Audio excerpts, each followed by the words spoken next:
ETF index mutual funds నేర్చుకుని stock మార్కెట్లో రాణించాలనుకుంటున్నారా? వెంటనే ఈ నెంబర్కి కాల్ చేయండి.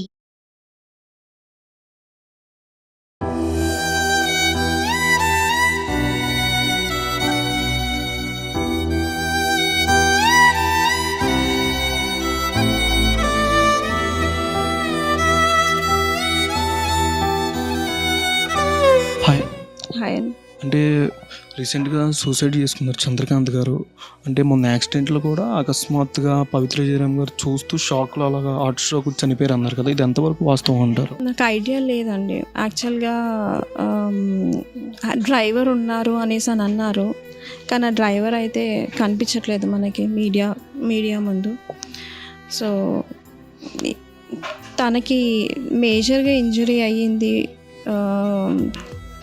అంటే రిబ్స్ ఫ్రాక్చర్ అయ్యాయి అన్నది నాకు వచ్చిన ఇన్ఫర్మేషన్ ప్రకారము. అంతే తప్పితే ఇంకా నాకు స్ట్రోకా ఇదా అంటే రెండు డౌట్లో ఉన్నాను. అతనేమో స్ట్రోక్ అనేసి అని అంటారు, కొందరేమో రిబ్స్ ఫ్రాక్చర్ అయ్యాయి ఆల్ ఆఫ్ సడన్ యాక్సిడెంట్లో అనేసి అని అంటారు. యాక్సిడెంట్లోనే ఆల్మోస్ట్ ఆయనకి చేతికి కానీ బోన్స్ స్కల్ దగ్గర కానీ చాలా డ్యామేజ్ అయిందని కూడా చెప్పారు కదా. తనకి చెయ్యి ఫ్రాక్చర్ అవ్వడం, హ్యాండ్ ఫ్రాక్చర్ అయితే అయ్యింది. తను ఎంత మొండివాడంటే చాలా మొండివాడు. ఏది ఉన్నా కానీ వదిలేసుకొని చాలా మొరటిగా చేస్తాడు, ఎలాంటిదైనా సరే. చూయించుదాము డాక్టర్ దగ్గరికి అని నాతో మాట్లాడక 5 years అయిపోయింది. వాళ్ళ మదర్ చెప్పారనమాట, చూయించుదాం డాక్టర్ దగ్గర తీసుకెళ్ళండి అని ఫ్రెండ్స్కి కూడా రిక్వెస్ట్ చేస్తే రాను అనేసి అని అన్నారు. తర్వాత అనేసి అని అన్నారు. అంతే. మీకు ఆయనకి ఎన్ని మ్యారేజ్ అయింది చంద్రకాంత్ సార్కి? మీకు 2015 29th October మ్యారేజ్ అయ్యింది మాకు పెద్దల సమక్షంలో. November 29th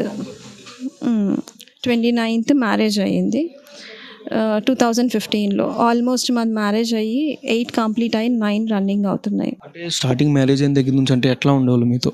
త్రినేని serial contract sign చేసే ముందు వరకు చాలా నేనంటే పిచ్చి తనకి.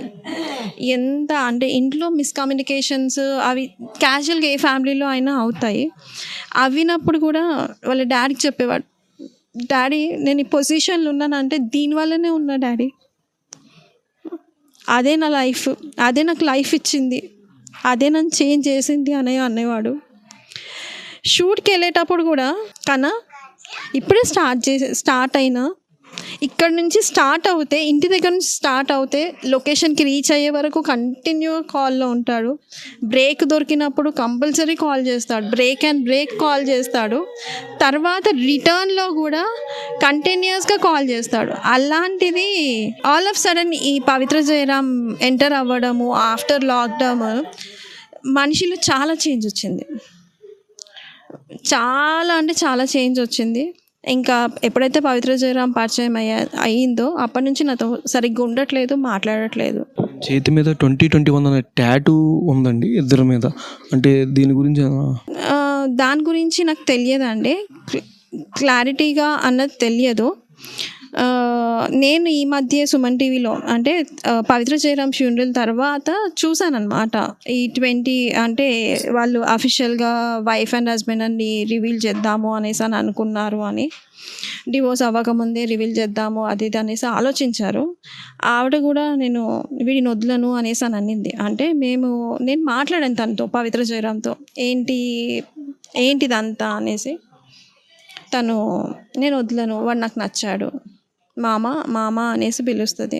అది ఏం ట్రాపో ఏంటో అర్థం అవ్వలేదు నాకు కూడా. ఒక కన్ఫ్యూజన్ స్టేజ్లో ఇంతమంది అతను అంటే నేనంటే బేసికల్లీ నేనంటే పడి చచ్చిపోయి అతను చాలా చేంజ్ వచ్చింది. అంత చాలా అంటే చాలా చేంజ్ వచ్చింది, అసలు ఎక్స్పెక్ట్ చేయలే. సరే తనే కావాలి అనేసి అని అన్నాడు.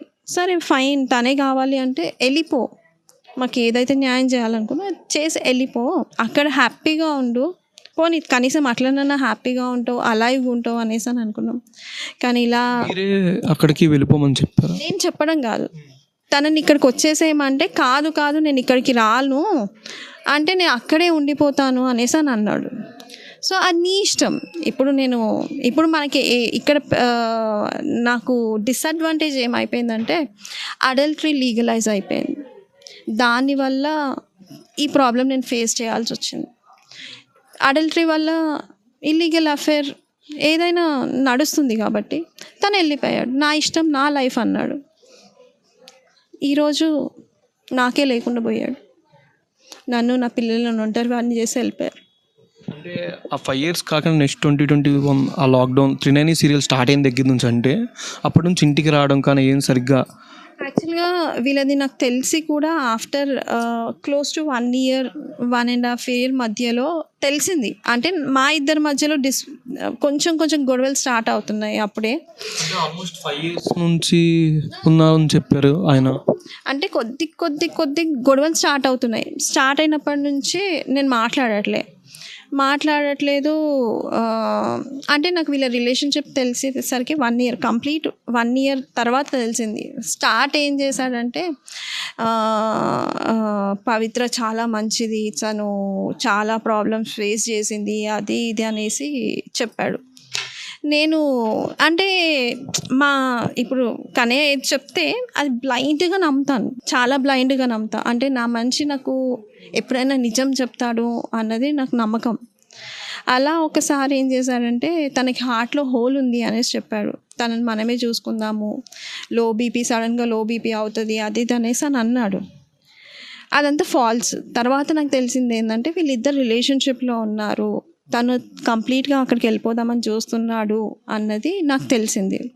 ఎప్పుడు తెలిసిందంటే అలా వైకుంఠపురం సీరియల్ తను సైన్ చేసిన తర్వాత, చందు సైన్ చేసిన తర్వాత నాతో అన్నాడు చెన్నై వెళ్తున్నాను షూట్కి అని. కానీ అక్కడ కట్ చేస్తే చెన్నై కాదు షూటింగ్, హైదరాబాద్లోనే జరిగింది షూటింగ్. తర్వాత సీరియల్ ఆర్టిస్టులు అందరూ అన్నారు హైదరాబాద్లో అవుతుంది శిల్ప గారు, చెన్నైలో కాదు హైదరాబాద్లోనే ఉంది అంటే, ఆ తర్వాత కనుక్కుంటే లేదు నేను తనతో ఉంటాను. ఫైట్ చేసాం. అంటే పేరెంట్స్ కన్విన్స్ చేయడానికి ట్రై చేశారు. లేదు కాదు కుదరదు అనేసి అని అన్నాడు. వెళ్తాను, పోనీ ఎక్కడున్నా హ్యాపీగా ఉంటాడేమో, అట్లీస్ట్ పిల్లలకి ఫాదర్ లాగా ఉంటాడేమో కదా. మేము డిస్టెన్స్లో ఉన్నా కానీ పిల్లలకి ఫాదర్ ఉంటాడన్న ఇంటెన్షన్తో నేను ఓకే. నేను ఇది యాక్సెప్ట్ చేయడానికి కూడా యాక్సెప్ట్ కాదు. మా మదర్ పాస్ అవే అయ్యింది 2019 December 21st మేము మనం షో చేసామన్నమాట. అదే రోజు ఈవినింగ్ అంటే షూట్ కంప్లీట్ చేసుకొని వచ్చిన తర్వాత ఈవినింగ్ మా మదర్ పాస్డ్ ఆన్ అయిపోయింది, తను చనిపోయింది అంతే. అంటే ఇప్పుడు ఆవిడ నేమ్ కూడా పవిత్ర జయరామ్ అని ఉంది కదా మ్యామ్. అంటే జయరామ్ అనే పేరు ఈయన కలిసిన తర్వాత కూడా ఇంకా రిమూవ్ చేయలేదు. యాక్చువల్గా పవిత్ర జయరామ్ అనేది, జయరామ్ అంటే వాళ్ళ ఫాదర్, జయరామ్ ఫాదర్, పవిత్ర తన పేరు. ఇన్స్టాగ్రామ్లో పవిత్ర జయరామ్ చందర్ అని పెట్టుకుంది. తర్వాత ఫ్యూనరల్ అయిపోయిన తర్వాత పిల్లలు తనని అన్ఫాలో చేసేసి చందర్ అనేసి రిమూవ్ కూడా చేసేసారు. అది కూడా డైజెస్ట్ చేసుకోలేకపోయాడేమో అని నేను అనుకుంటున్నాను. అది అంటే రీసెంట్గా ఆయనకి యాక్సిడెంట్ అయిన తర్వాత మళ్ళీ ఇంటికి రావడం కానీ ఏం జరగలేదా? ఇంటికి వచ్చాడు. ఫ్యూనరల్ అయిపోయాక ఇమీడియట్గా నెక్స్ట్ డే వచ్చాడు. నెక్స్ట్ డే సమ్వేర్ అరౌండ్ 7 లోపే, 6:45 to 7 మధ్యలో వచ్చాడు. రాగానే మా అత్తయ్యకి అప్డేట్ చేశాను అనమాట, ఇలా వచ్చాడు. మా అమ్మకి కాల్ చేశాను, మా ఆడపడుచుకి కాల్ చేశాను, ఇలా వచ్చాడు చందు వచ్చాడు అంటే ఇంట్లో శ్రీధర్ అని పిలుస్తారు. శ్రీధర్ వచ్చాడు అత్తయ్య అనేసి అని అంటే, సరేలే దిష్టి తీద్దాంలే వస్తున్నా అనేసి అని అన్నది. వచ్చేసరికి వాళ్ళ అమ్మ ఎంటర్ అవుతుంది, తను బయటికి వచ్చేసాడు. వచ్చి జస్ట్ డ్రెస్ చేంజ్ చేసుకొని బయటికి వచ్చేసాడు. వచ్చేసిన తర్వాత బయటే ఉన్నాడు.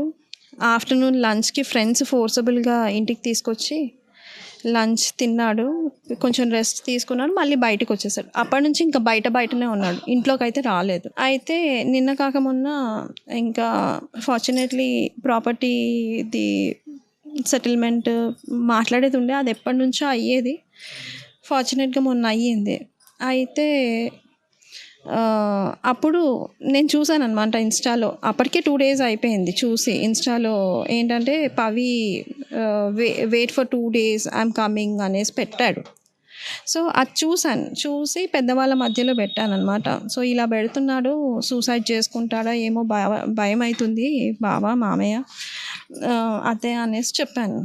అంటే అందరి మధ్యలో ఏమన్నాడంటే, నేను అంత పిరికివాడిని కాదు, నేను చేసుకోను, నా పిల్లలు ఉన్నారు అనేసి అని అన్నాడు. ఆ తర్వాత అదే రోజు ఈవినింగ్ ఫుల్ తాగేసి చేయి కట్ చేసుకున్నాడు, రిస్ట్ కట్ చేసుకున్నాడంట. రిస్ట్ కట్ చేసుకున్న సంగతి తెలిసి ఇంట్లోకి రమ్మంటే రావట్లే. ఫ్రెండ్ వాళ్ళ ఇంట్లో ఉన్నాడు, అక్కడ తినేసి పడుకున్నాడు. సో ఫైన్, సేఫ్ ప్లేస్లో ఉన్నాడు, అలైవ్ ఉన్నాడు, అంతే చాలు, పిల్లలకు ఫాదర్ ఉన్నాడు అని అనుకున్నా, అంతే తప్పితే ఇంకా వేరేది ఆలోచించలేదు. సుమన్ టీవీలో మీ పర్సనల్ అండ్ బిజినెస్ ప్రమోషన్స్ కోసం కింది నెంబర్కి కాంటాక్ట్ చేయండి.